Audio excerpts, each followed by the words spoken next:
Twitter's CEO has admitted the company may have a left-leaning bias. Jack Dorsey said over the weekend, however, the social media giant is constantly working to monitor its bias.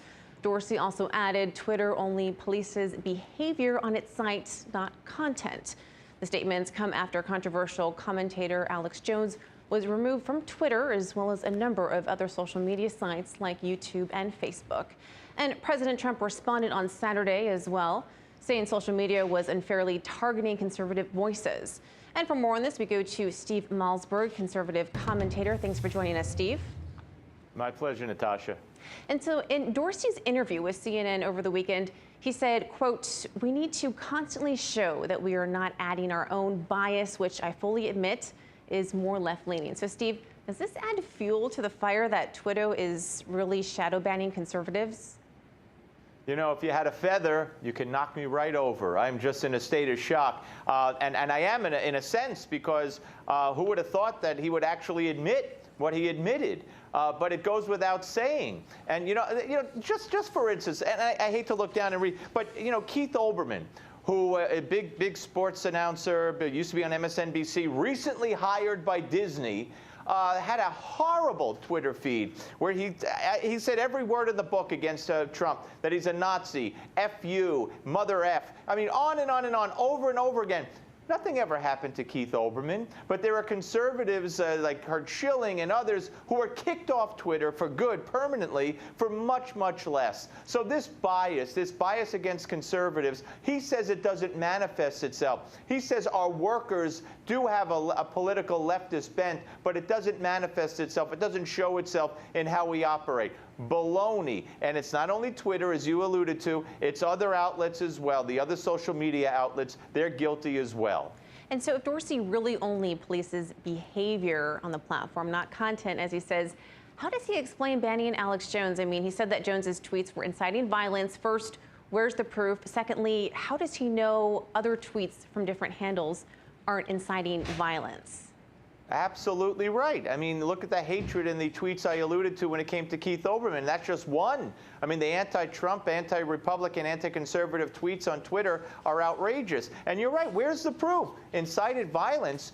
I mean, I don't agree with a lot of the things, maybe most of the things, maybe all the things Alex Jones says. But where's the proof that that his programs incited violence? I mean, I never heard of that. If he has proof, he should have cited it. Donald Trump, you said that what he tweeted out so accurately over the weekend, as you alluded to. But today he also weighed in, and he said it's very dangerous, and he used the word dangerous, when these social media sites self-regulate. Now, what does that mean? I think he means when they exhibit their bias and censor.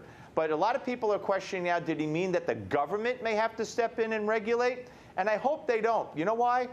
This isn't any different than what we see in the Washington Post, on MSNBC, on CNN, on ABC, on CBS. They're all biased to the left. They all stifle and commit fake news by omission. So this is just an extension of the media we've been living with. It's a different form of media, but I don't think the government needs to regulate it. Let it stand for what it is, and let conservatives come up with an alternative. And you're quoting the president here, and he also mentioned that censorship is dangerous and impossible to police. I mean, how do you see Twitter going about it? Well, there's no way. Look, what they have to do, they put in algorithms. All these social media, sites put in algorithms. Who programs the algorithms? Who decides? You got Facebook now saying, we have to determine what's appropriate journalism so the country doesn't get divided, pounding their chest. Really?